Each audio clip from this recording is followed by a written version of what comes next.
دا نه د دوایي نه د ساختونو مسله ده، زمونږ خو په اصل کې د زړونو مسله ده. یو ځل راته بیا ووایه چې تا باندې مین یم، اشنا زما څه لږه د غوږونو مسله ده. په کومه ورځ چې تا ویل نن ځمه بیا به راشم، د هغه ورځ نه ماته د وهمونو مسله ده. ډېر ښه دی یاره، دا بیا ووایه یار. قربان په کومه ورځ چې تا ویل نن ځمه بیا به راشم، د هغه ورځ نه ماته د وهمونو مسله ده. چې زړه یې نه و هر څه یې نصیب ته ور په سر کړه، ویل یې یاره دا د نصیبونو مسله ده. ډېر ښه دی یاره.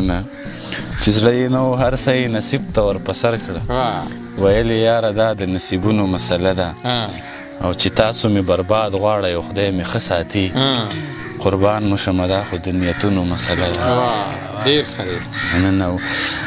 نن ولې دې د رور بچي په ځمکه یتیمان کړه، پرون خو تا ویل چې دا د ورونو مسله ده. دا بیا ووایه یاره، ډېر ښه شعر دی یاره، ډېر ښه. نن ولې دې د رور بچي په ځمکه یتیمان کړه، پرون خو تا ویل چې دا د ورونو مسله ده. او اوس څه شور به کومه چې د زړه په سر مې درد دی، دا څه خو د یو دوه یا درې جامونو مسله ده. او دې ښار کې د بدرنګو د خبرو قدر نشته، اسماره مونږ ته پېښه د رنګونو مسله ده.